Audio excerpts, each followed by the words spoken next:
പ്രിയമുള്ള സഹോദരന്മാരെ സഹോദരിമാരെ, ഏവർക്കും ദൈവാനുഗ്രഹം എപ്പോഴും ഉണ്ടായിരിക്കട്ടെ. അഊദു ബില്ലാഹി മിനശ് ശൈത്വാനിർ റജീം.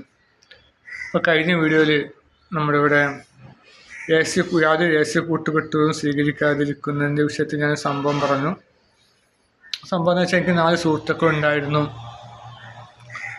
അതിന് വീട് മാറിയെന്ന് വെച്ചാൽ കുറച്ച് ദൂരമേ ഉള്ളൂ, ഒരു 2 കിലോമീറ്റർ അപ്പുറത്തേക്കേ ഉള്ളൂ. നടന്ന് വരാം ഒക്കെ ചെയ്യാം, അവരെ കാണാൻ വേണ്ടി നടന്നു വരികയോ ഒക്കെ ചെയ്യാം. ഒരാളുടെ കട കുറ്റിക്കാട്ടിലുണ്ടായിരുന്നു, അവിടെ പോവുകയൊക്കെ ചെയ്യാമായിരുന്നു. പക്ഷെ ഞാൻ ജമാഅത്ത് ഇസ്ലാമിയെ പറ്റി അറിഞ്ഞപ്പോൾ പിന്നെ ഇത് നല്ല പ്രസ്ഥാനമാണ് എനിക്ക് തോന്നി. ഇപ്പോൾ സുന്നി പ്രസ്ഥാനം ശിർക്ക് ചെയ്യുന്നവരാണ്, അപ്പം അവരുമായിട്ടുള്ള കൂട്ടുപോ നല്ലതല്ല എന്ന് കരുതി ഞാൻ അത് ഉപേക്ഷിക്കാൻ ചെയ്തു. അപ്പോൾ ആത്മാർത്ഥ സുഹൃത്തുക്കളെ ഞാൻ എന്ത് ചെയ്തു, ഉപേക്ഷിച്ചു പ്രസ്ഥാനത്തിന് വേണ്ടി. അപ്പോൾ അതാണ്. അപ്പോൾ നമ്മൾ സത്യം മനസ്സിലാക്കിയ പിന്നെ അവരെ സുഹൃത്തുക്കളായാലും വേണ്ടിയില്ല, ബന്ധുക്കളായാലും ഇത് നമ്മൾ അവരെ ഉപേക്ഷിക്കുന്ന പരിപൂർണമായി ഉപേക്ഷിക്കില്ല, വലിയ ലോക്യം ദേശ സൂക്ഷിപ്പിക്കലാക്കാതിരിക്കും. എപ്പോഴും ഞാൻ അവിടെ കാണുമ്പോൾ ആ സുഹൃത്തുക്കളൊക്കെ കുറ്റിക്കാട്ട് വെച്ച് കാണുമ്പോൾ വർത്താനം പറയുകയൊക്കെ ചെയ്യുന്നുണ്ട്, അല്ലാതെ ഫോൺ വിളിക്കുകയോ അങ്ങനെയൊന്നും ചെയ്യാറില്ല. അപ്പോൾ അതാണ്. അപ്പോൾ നമ്മൾ അള്ളാഹുവിൻ്റെ സത്യം മനസ്സിലാക്കി അത് ബന്ധിട്ട് അവരെ നമുക്ക് കുടുംബബന്ധമോ രക്തബന്ധമോ ഒന്നും പാടില്ല. കുടുംബബന്ധത്തെക്കാൾ മഹത്തരമായിരിക്കണം പ്രസ്ഥാനബന്ധം എന്നാണ് ജമാഅത്ത് ഇസ്ലാമി പഠിപ്പിച്ചത്. രക്തബന്ധത്തെക്കാൾ മഹത്തരമായിരിക്കണം പ്രസ്ഥാനബന്ധം. പണ്ടത്തെ ജമാഅത്ത് ഇസ്ലാമിക്കാരൊക്കെ അവർക്ക് പ്രബോധനം വാരിക ഇപ്പോൾ എല്ലായിടത്തും കൊടുക്കുന്ന മരുന്നും കൊടുക്കാൻ കഴിയില്ല. ഏതെങ്കിലും ഒരു സ്ഥലത്ത് ഏതെങ്കിലും ബസ്സുകാർ KSRTC ബസ്സുകാർ ഏതെങ്കിലും ബസ് സ്റ്റോപ്പിലോ എവിടെയെങ്കിലും കൊണ്ട് ഇട്ടിടുക ചെയ്യാം. അവിടെ നിന്ന് നേരിയ വ്യക്തി അത് സൈക്കിളിൽ എത്രയോ മണിക്കൂർ കണക്കിന് അല്ലെങ്കിൽ ദിവസം മുഴുവൻ സഞ്ചരിച്ചിട്ടാണ് മറ്റുള്ള എല്ലാ പ്രസ്ഥാന പ്രവർത്തകരുടെ വീട്ടിലും ഈ പ്രബോധനം വാരിക എത്തിച്ചു കൊടുക്കാറ്. അന്നത്തെ പ്രബോധനം വാരികെല്ലാം കാമ്പുള്ളതായിരുന്നു. പ്രഥമാതിരി ആഴ്ചക്ക് ഇറങ്ങുകയും എന്തെങ്കിലുമൊക്കെ പേജ് തയ്ക്കാൻ വേണ്ടി എന്തെങ്കിലുമൊക്കെ എഴുതി കൂട്ടി ഇടുകയും ചെയ്യുന്ന വാരികയല്ലായിരുന്നു. അപ്പോൾ അതൊക്കെ ചില സ്ഥിരം എഴുത്തുകാരൊക്കെ ഉണ്ട്, ഫസലുർ റഹ്മാൻ കൊടുവള്ളി എന്നൊക്കെ പറഞ്ഞിട്ട്. എന്താണ് അയാൾ എഴുതി വിടുന്നത് അയാൾക്ക് തന്നെ അറിയില്ല. അമ്മാതിരി കുറച്ച് ആൾക്കാരൊക്കെ ആണല്ലോ. അല്ലെങ്കിൽ പേജ് തികയ്ക്കുക, അതിൽ കുറച്ച് കവിതയും അങ്ങനെയൊക്കെ ആയിട്ട് എന്തൊക്കെയൊക്കെയോ ഒരു പുസ്തകം. അതുപോലെ തന്നെ കുറച്ച് ബോസ്നിയൻ പ്രശ്നം, കൊസോവാത്ത പ്രശ്നം ഒക്കെ ഇട്ടിട്ട് നമ്മുടെ ഈമാൻ നഷ്ടപ്പെടുത്തിക്കുന്ന ഇതൊക്കെയാണ് ഉണ്ടാവുക. ഒരു ഖുർആൻ ക്ലാസ്സും ഉണ്ടാവും, ഒരു ഹദീസ് ക്ലാസ്സും ഉണ്ടാവും, അത് കുഴപ്പമില്ല. ബാക്കിയൊന്നും മനുഷ്യനെ ആത്മീയമായിട്ട് ഉണർത്തുന്നൊന്നും അതിലുണ്ടാവാറില്ല. മറ്റു പ്രശ്നങ്ങളും അതും കാര്യങ്ങളും ഒക്കെയാണ് ഉണ്ടാവാറുള്ളത്. അപ്പോൾ പണ്ടത്തെ പ്രബോധനം വാരിക എനിക്ക് കിട്ടിയപ്പോൾ അത് വളരെ ആത്മീയപരമായിട്ട് പല കാര്യങ്ങളും ഉണ്ടായിരുന്നു. അപ്പോൾ ചില നഗ്നസത്യങ്ങൾ പറയും. അപ്പം അത് ഉൾക്കൊള്ളാൻ ചില മതനേതൃത്വം അതുപോലെ തന്നെ ചില വരേണ്യ വിഭാഗം തയ്യാറല്ല. അപ്പം ചെറിയ കുട്ടികൾ ഇപ്പം ഒരു കല്യാണപ്പരയിലോ മറ്റു ആഘോഷ പരിപാടി ചെറിയ കുട്ടികളൊക്കെ എന്തെങ്കിലുമൊക്കെ സംഭവങ്ങൾ വീട്ടിൽ നടന്ന സംഭവങ്ങൾ പറയുമ്പോൾ വേഗം മാതാപിതാക്കളിന് വായ പൊത്തുകയും ആ കുട്ടിയെ പുറത്തേക്ക് കൊണ്ടുപോവുകയും ചെയ്യുക. സത്യങ്ങൾ പറയുന്ന ജനങ്ങൾ ഇഷ്ടപ്പെടുക. അതുപോലെ ചില സത്യങ്ങളൊക്കെ ചില വാരികളിലൊക്കെ ഉണ്ടാകുമ്പോൾ അത് ചിലവർക്ക് ഇഷ്ടപ്പെടും. വരേണ്യവർഗം അത് തടയുകയും ഒക്കെ ചെയ്യും. എന്നിട്ട് അവർക്ക് തോന്നുന്നത് എഴുതി വെക്കും, എല്ലാവരെയും സുഖിപ്പിച്ചുകൊണ്ട് എഴുതും, അല്ലേ? പണം കിട്ടല്ലേ. അപ്പോൾ ആരെങ്കിലുമൊക്കെ വലിയൊരു പള്ളിക്ക് വേണ്ടി വലിയ ഫണ്ട് തരികയാണെങ്കിൽ അയാളെ കുറ്റം പറഞ്ഞ് ആരൊന്നും പറയില്ല. അപ്പോൾ അങ്ങനെയൊക്കെ ഒരു എല്ലായിടത്തും എല്ലാ പുഴുക്കുത്തുകൾ എല്ലായിടത്തും വന്ന് കൂടിയിട്ട് അതുപോലെ തന്നെ വാരികകളിലും പ്രബോധം വാരികയായിട്ട് മാധ്യമം ദിനപത്രമായിട്ടൊക്കെ ഈ പുഴുക്കുത്തുകൾ കയറി കൂടിയിട്ടുണ്ട്. അതുകൊണ്ടാണുള്ള മാധവിക്കുട്ടി മരണപ്പെട്ടപ്പോൾ ഇസ്ലാമം സ്വീകരിച്ചപ്പോൾ ഉൾപേജിൽ വാർത്ത കൊടുത്ത് മറ്റെല്ലാ പത്രങ്ങളും ഫ്രണ്ട് പേജിൽ ഒരു ഗൗരവപ്പെട്ട വാർത്തയാണെന്ന് കരുതി ഫ്രണ്ട് പേജ് കൊടുത്തപ്പോൾ ഇവരെന്ത് ചെയ്ത് ഉള്ളോട്ട് കൊടുത്തു. കാരണം എന്താ, ഞങ്ങൾക്ക് ഒരുപാട് മുസ്ലിം സുഹൃത്തുക്കളുണ്ട്, അവർക്ക് ഇനി വിഷമമാവേണ്ടെന്ന് കരുതി ഉൾപേജ് കൊണ്ടുപോയി വാർത്ത കൊടുത്തു. പിറ്റേ ദിവസം അവർ ഫ്രണ്ട് പേജ് കൊടുത്തും ചെയ്തു. കാരണം എല്ലാവരും ഫ്രണ്ട് പേജ് കൊടുത്തവർ എളിബരായി. ഇനി അടുത്ത ദിവസം ഇവരെന്ത് ചെയ്തു, ഫ്രണ്ട് പേജ് കൊണ്ടുപോയി കൊടുക്കുകയും ചെയ്തു. അപ്പോൾ അങ്ങനെയൊക്കെ ചില സ്വാർത്ഥ താല്പര്യങ്ങൾ കയറി കൂടിയിട്ടുണ്ട്. അപ്പം പറഞ്ഞു നമ്മൾ സത്യം മനസ്സിലാക്കി കഴിഞ്ഞാൽ അവിടെ നമുക്ക് രക്തബന്ധമോ കുടുംബബന്ധമോ സുഹൃത്ത് ബന്ധമോ ഒന്നും പാടില്ല. അള്ളാഹു ഒറ്റ ചിന്ത, അല്ലേ? ഒരു നാമം ശബരിമല, ഒരേ ലക്ഷ്യം ശബരിമല പറഞ്ഞ ഒരേ ഒരു നാമം അള്ളാഹു, ഒരേ ലക്ഷ്യം അള്ളാഹു. ഈ ഒരു ലക്ഷ്യം മുന്നോട്ടേക്ക് പോകേണ്ടത്, അല്ലേ? നമ്മൾ അമ്പ് ചെയ്യുമ്പോൾ നമ്മളെപ്പോഴും ആ ഉന്നത്തിലേക്ക് ഒരു ലക്ഷ്യസ്ഥാനത്തേക്ക് മാത്രം നോക്കിയിട്ട് നമ്മൾ അമ്പ് ചെയ്യാറുള്ളൂ. പലയിടത്തേക്കും നമ്മുടെ കണ്ണ് പരതിക്കൊണ്ടിരുന്നാൽ ലക്ഷ്യസ്ഥാനത്ത് കൊള്ളില്ല അല്ലേ. പണ്ട് അർജുനൻ അമ്പ് ചെയ്ത കഥ നമുക്കറിയാമല്ലോ. മറ്റുള്ളവരൊക്കെ പലതും കാണുന്നുണ്ട്, മരം കാണുന്നുണ്ട്, ഗുരുവിനെ കാണുന്നുണ്ട്, ഒക്കെ കാണുന്നുണ്ട്. പക്ഷെ അവരോട് ദ്രോണാചാര്യ പറഞ്ഞു, നീ അമ്പ് ചെയ്യേണ്ട എന്ന് പറഞ്ഞു. അങ്ങനെ അടുക്കം അർജുനോട് ചോദിച്ചപ്പോൾ അർജുനൻ പറഞ്ഞു, ഞാൻ ആ കിളിയുടെ കണ്ണ് മാത്രമേ കാണുന്നുള്ളൂ. അപ്പം ദ്രോണാചാര്യ പറഞ്ഞു, എങ്കിൽ നീ അമ്പ് ചെയ്യുകയാണ്. ഞാൻ അമ്പ് ചെയ്തപ്പോഴോ ആ കിളിയുടെ കണ്ണ് എന്നെ കൊണ്ട് കിളി താഴത്ത് വീഴുകയും ചെയ്തു. അപ്പോൾ അതാണ്. അപ്പോൾ നമ്മൾ ലക്ഷ്യം, ഏകാഗ്രമായ ലക്ഷ്യമായി അള്ളാഹുവിൻ്റെ മുമ്പിൽ ഒന്നും പാടില്ല. നമ്മുടെ കുടുംബ ബന്ധമോ സുഹൃത്തു ബന്ധങ്ങളോ ഒന്നും പാടില്ല.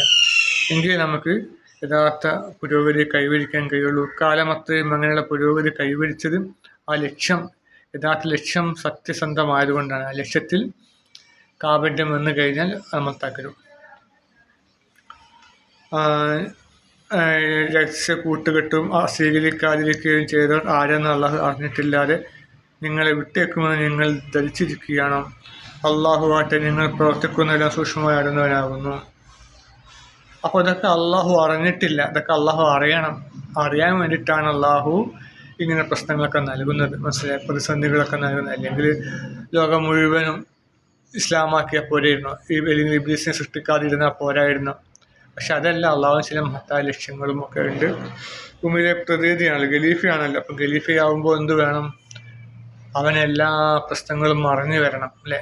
ഒരു പാവപ്പെട്ടവൻ്റെ വീട്ടിൽ ജനിച്ചു വളർന്നവനൊക്കെയാണ് എല്ലാ അറിവുകളും ഒക്കെ അറിയാം. അല്ലാതെ പണക്കാരെ വീട്ടിൽ ജനിച്ചവന്, സ്വർണ്ണക്കരൻ്റെമ ജനിച്ചവന് ഒന്നും നമുക്ക് കിട്ടില്ല. അപ്പം നമുക്കറിയാമല്ലോ, പല നെൽസൺ മണ്ടേല നമുക്കറിയാമല്ലോ, അയാൾ കർത്തവർക്ക് വേണ്ടി പോരാടിയ വ്യക്തിയാണ്. ഈ നെൽസൺ മണ്ടേലയ്ക്ക് ഒരു മകനുണ്ടെന്ന് കൂട്ടുക, അവനൊരിക്കലും നെൽസൺ മണ്ടേലയെ പോലെ ആവില്ല. കാരണം അവൻ പിന്നെ ജനിക്കുന്നത് സ്വർണ്ണക്കരണ്ടിയിലാണ്. കാരണം നെൽസൺ മണ്ടേലയ്ക്കുള്ള ജനസമ്മതിയും കാര്യങ്ങളും ഒക്കെ അനുഭവിച്ച് വളരെയാണ് നെൽസൺ മണ്ടേല സഞ്ചരിക്കുന്നത് വലിയ കാറിലും ഇതിലൊക്കെയാണ്. അപ്പോൾ അതുകൊണ്ട് ഈ പ്രശ്നങ്ങളും പ്രതിസന്ധികളും കുട്ടി അനുഭവിക്കുന്നില്ല. അതുകൊണ്ട് അവന് വലിയ നേതാവാകാനും കഴിയില്ല. അപ്പം ഗാന്ധിജിയുടെ മകനും നേതാവില്ല, മുഴുക്കുടിയനായി മാറി എന്നാണ് നമ്മൾ പഠിക്കുന്നത്. അപ്പോൾ എല്ലാവരും ഏത് വ്യക്തികൾ, അപ്പം നമ്മുടെ പിന്നെ ഹസൻ ഹുസൈൻ റളിയല്ലാഹു പ്രവാചകനൊക്കെ എല്ലാ യുദ്ധത്തിലും വിജയിച്ചു. പക്ഷേ ഹസൻ ഹുസൈൻ റളിയല്ലാഹു എന്ത് ചെയ്തു? യുദ്ധത്തിൽ പരാജയപ്പെട്ടു. എന്തുകൊണ്ടാണ്? പ്രവാചകൻ അനുഭവിച്ച പോലെ പ്രതിസന്ധികളൊന്നും അനുഭവിച്ചിട്ടില്ല. ഒരു ലോകം കണ്ട പ്രവാചകൻ്റെ പേരക്കുട്ടിയായി ജനിച്ച വ്യക്തിയാണ്. അപ്പം പ്രതിസന്ധികൾ നേരിട്ടിട്ടില്ല. അതുകൊണ്ട് അവർക്ക് മുന്നോട്ട് പോകാൻ നേതാവാൻ കഴിയില്ല. പറഞ്ഞു വരുന്നത്, നമ്മളെല്ലാം അനുഭവിക്കണം, എല്ലാ പ്രശ്നങ്ങളും അനുഭവിച്ച് പ്രശ്നങ്ങളിലൂടെ വരണം, എന്നാലും നമുക്കൊക്കെ മനസ്സിലാവുകയുള്ളൂ. പണ്ടൊക്കെ എൻ്റെ ഇപ്പോൾ ടൈലർ പണി പഠിക്കുമ്പം ചെറിയ പണി എടുത്ത് പഠിക്കുക എന്നൊക്കെ പറയും. ചെറിയ പണിയിലൂടെ വളർന്നു വരണം. ചിലപ്പോൾ ചില ആൾക്കാരൊക്കെ വേഗം പാൻറ്റ് കട്ടിങ്ങും ഷർട്ട് കട്ടിങ്ങും വേഗം പഠിക്കും. മറ്റുള്ളതൊന്നും പണിയൊന്നും അറിയില്ല. അപ്പം അതിന് തന്നെ തുന്നി പഠിക്കണം. ഷർട്ട് കോഴ്സ് തുന്നി പഠിക്കുക, കുടുക്ക് വെച്ച് പഠിക്കുക, അങ്ങനെ പിന്നെ അടുത്തത് ചെറിയ ഡ്രസ്സുകൾ, ഷെഡ്, അങ്ങനത്തെ സാധനങ്ങളൊക്കെ അടിക്കുക, പിന്നെ ഷർട്ട് അടിക്കുക, പിന്നെ പാൻറ്റ് അടിക്കുക, എന്നിട്ട് കട്ടിങ് പഠിക്കുക. അപ്പോൾ എല്ലാ മേഖലയിലും അതിൻ്റെ ഇസ്തിരി ഇടാൻ പഠിക്കുക. എല്ലാ മേഖലയും പഠിച്ച ശേഷം എന്നിട്ടാണ് കട്ടറാവേണ്ടത്. അല്ല ഒറ്റയടിക്ക് ചില ആൾക്കാർ വേഗം ഏറ്റവും വലിയ ജോലി കട്ടർ ജോലിയാണ്, വേഗം അതുകൊണ്ട് പഠിക്കും. ഓൺലൈനിലൂടെ മറ്റൊക്കെ പഠിച്ചിട്ട് അത് വരും. അപ്പോൾ അവർക്ക് എല്ലാ പ്രശ്നങ്ങളും, ഷർട്ടിന് സംഭവിക്കാവുന്ന പ്രശ്നങ്ങളൊക്കെ വന്ന് പരാതി പറഞ്ഞവർക്ക് അത് എവിടെ നിന്ന് വന്നെന്ന് മനസ്സിലാക്കാൻ കഴിയില്ല. കാരണം ഒരു കട്ടിങ് മാത്രമേ അറിയുള്ളൂ. അടിക്കുന്ന ആളടുത്ത് വന്ന പ്രശ്നമാണോ ഒന്നും മനസ്സിലാക്കാൻ കഴിയും. അപ്പോൾ താഴ്ന്ന ഇതിൽ നിന്ന് വളർന്നു വരണം. അപ്പോൾ അതുകൊണ്ടാണ് അള്ളാഹു എല്ലാ പ്രശ്നങ്ങളും പ്രതിസന്ധികളും ഒക്കെ നൽകുകയും, അതുപോലെ നമ്മൾ ഈ പ്രതിസന്ധികൾ ഉണ്ടാകുമ്പോൾ നമ്മൾ എന്ത് ചെയ്യുന്നു, നമ്മുടെ നിലപാട് എന്താണ്, നമ്മൾ മറ്റുള്ളവരോട് ചെയ്യുന്ന നിലപാട് എന്താണ്, അതൊക്കെ മനസ്സിലാക്കുകയും ഒക്കെയാണ് അള്ളാഹുവിന് ഉദ്ദേശം. പിന്നെ അള്ളാഹു എല്ലാം അറിയാം, മുൻകൂട്ടി പിന്നെ സംഭവിക്കാനുള്ളതും ഒക്കെ അറിയാം. പക്ഷേ നമ്മളവിടെ ന്യായവാദം നടത്താതിരിക്കും. നമ്മൾ സ്വർഗത്തിൽ വെച്ചിട്ട് പരലോകത്ത് വെച്ച് ന്യായവാദം നടത്താതിരിക്കണം. ഇപ്പം ഒരു വ്യക്തി വളരെ നല്ല വ്യക്തിയാണ് അള്ളാഹുവിനറിയാം. ജനിക്കുമ്പോൾ തന്നെ അവൻ നല്ല കാര്യങ്ങൾ തന്നെ ചെയ്യുന്നുള്ളൂ എന്ന് അള്ളാഹുവിനറിയാം. എന്നിട്ട് അള്ളാഹു എന്ത് ചെയ്തു? അവനെ മരിപ്പിക്കുകയും സ്വർഗത്തിൽ പ്രവേശിപ്പിക്കുകയും ചെയ്തു. പലരും സ്വർഗത്തിൽ പ്രവേശിക്കും. അപ്പം മറ്റുള്ളവർ ചോദിക്കും, അള്ളാഹു അവനെങ്ങനെ സ്വർഗം കൊടുക്കുക, അവനൊന്നും നല്ല കാര്യം ചെയ്തിട്ടില്ലെന്ന് ചോദ്യം, മറ്റുള്ള ചോദ്യം വരും. അതുപോലെ തന്നെ വേറൊരു വ്യക്തി തനി ദുഷിച്ച വ്യക്തിയാണ്. അള്ളാഹുവിനറിയാം അവന് പല തിന്മകളും ചെയ്യും, മാതാവിനെ കൊല്ലും, പിതാവിനെ കൊല്ലും. അപ്പോൾ അഫാൻ എന്ന വ്യക്തി ഉണ്ടല്ലോ 5 പേരെ കൊന്ന, അതുപോലെ ഒരുപാട് പേരെ കൊല്ലും അള്ളാഹുവിനെ അറിയാം. എന്നിട്ട് അള്ളാഹു എന്ത് ചെയ്തു? അവനെ മരിപ്പിക്കുകയും അവന് നരകം കൊടുക്കുകയും ചെയ്തു. അപ്പം പരലോകത്ത് വെച്ച് മറ്റുള്ളവർ ചോദിക്കും, അള്ളാഹു നീ എന്ത് അവനെ വെറുതെ ശിക്ഷിച്ചു? 5 വയസ്സിൽ മരിച്ച വ്യക്തിയാണ്, ആരും കൊല്ലാതെ മരിച്ച വ്യക്തിയാണല്ലോ, അവനെന്ത് ചെയ്യാനും ശിക്ഷിച്ചത്? അപ്പോൾ അള്ളാഹു പറയാണ്, എനിക്ക് എല്ലാം മുൻകൂട്ടി അറിയാം എന്ന് പറഞ്ഞാൽ ജനങ്ങളത് ഉൾക്കൊള്ളില്ല. അപ്പം ജനങ്ങളുടെ വായ അടപ്പിക്കാൻ ജനങ്ങൾ യാതൊരു ചോദ്യവും ഉന്നയിക്കില്ല അവിടെ വെച്ചിട്ട്, പരലോകത്ത് വെച്ച്. കാരണം എല്ലാത്തിനും സമർത്ഥമായ മറുപടി അവർക്ക് അവിടെ കിട്ടും. ജീവിതം കൊണ്ട് ഓരോരുത്തരും ചെയ്ത് കൂട്ടിയ ജീവിതം. അപ്പോൾ അഫാൻ എന്ന വ്യക്തി 5 പേരെ കൊന്ന അഫാൻ വ്യക്തിയെ തൂക്കിക്കൊന്നാൽ ആരെങ്കിലും എതിര് പറയുമോ? ആരും പറയില്ല. അവനത് കിട്ടിയേ പറ്റൂ എന്നാണ് പറയുന്നത്. കാരണം സ്വന്തം അനുജനെ വരെ കൊന്നു. അനുജനെ ഏറെ ഇഷ്ടപ്പെട്ട കുഴിമന്തി കഴിക്കാൻ പോലും സമ്മതിക്കാതെ കൊന്നു. പിന്നെ അതുപോലെ കാമുകിയെ ഹാമർ കൊണ്ട് പല തവണ അടിച്ചു കൊന്നു, അല്ലേ? ഒരു തവണ അടിച്ചാൽ മരിക്കും, പക്ഷെ അവന് പല തവണ അടിച്ചു കൊന്നു. അപ്പോൾ അത് അവനിൽ എന്തോ ഒരു മാനസിക വിഭ്രാന്തിയോ അതുപോലെ മയക്കുമരുന്നോ സാത്താനിസമോ എന്തൊക്കെയോ ഉണ്ടാവും. അപ്പോൾ അതാണ്. അപ്പോൾ അവന് എന്താ ശിക്ഷ കിട്ടണമെന്നാണ് പറയുന്നത്. അപ്പം ഇതിനു വേണ്ടിയാണ് അള്ളാഹു ജീവിതം കൊടുക്കുന്നത്. ജീവിതത്തിൽ അവന് പ്രതിസന്ധി വരുമ്പോൾ എന്ത് ചെയ്യുന്നു നോക്കാനൊക്കെ വേണ്ടിയിട്ടാണ് അള്ളാഹു ശിക്ഷ കൊടുക്കുന്നത്. സത്യം മനസ്സിലാക്കുകയും അള്ളാഹുവിൻ്റെ ഗ്രന്ഥം കൂടുതലായി പഠിക്കുകയും ചെയ്യുന്ന ഭാഗ്യന്മാരുടെ കൂട്ടത്തിൽ അള്ളാഹു നമ്മൾ ഉൾപ്പെടുത്തുമാറാകട്ടെ. അതുപോലെ റമളാൻ മാസം വരികയാണ്. ഇൻഷാ അള്ളാഹ് ഒരു മാസത്തേക്ക് ഖുർആൻ ക്ലാസ് ഉണ്ടാവില്ല. കാരണം എന്ന് വെച്ചാൽ നമ്മൾ പറയുമ്പോൾ ഇപ്പം തന്നെ നാവ് വഴങ്ങുന്നില്ല. 3 വീഡിയോ അടുപ്പിച്ച് ചെയ്താൽ തന്നെ നാവ് കിട്ടില്ല. ചൂടുള്ള ഉരുളക്കിഴങ്ങ് വായിലിട്ട മാതിരിയാണ്. അപ്പം പിന്നെ നോമ്പ് പിടിച്ചാൽ തീരെ ഒരു ഉഷാറ് കിട്ടില്ല. അതുകൊണ്ടാണ് നോമ്പിന് ഖുർആൻ ക്ലാസ് എടുക്കാത്തത്. നോമ്പിൽ നമ്മൾ അള്ളാഹുവിൻ്റെ ഗ്രന്ഥങ്ങൾ ധാരാളം പഠിക്കുക, പാരായണം ചെയ്യുക. അർത്ഥം പറഞ്ഞ് ഓതിയാൽ കൂടുതൽ പുണ്യമാണ്. അർത്ഥം അറിയാതെ ഓതിയാലും അതിൻ്റെ പുണ്യം കിട്ടും. കാരണം മറ്റ് ഇംഗ്ലീഷ് സാഹിത്യങ്ങളോ അല്ലെങ്കിൽ മൊബൈലിൽ കളിക്കണമെങ്കിൽ ഏറ്റവും ഉത്തമം അർത്ഥം അറിയാതെങ്കിലും ഖുർആൻ ഈണത്തിൽ വായിക്കുക. അതുവഴി നമുക്ക് ഖുർആൻ്റെ അറബിയിലുള്ള അറബിയുമായിട്ടുള്ള ബന്ധം വിടാതെ സംരക്ഷിക്കാൻ കഴിയും.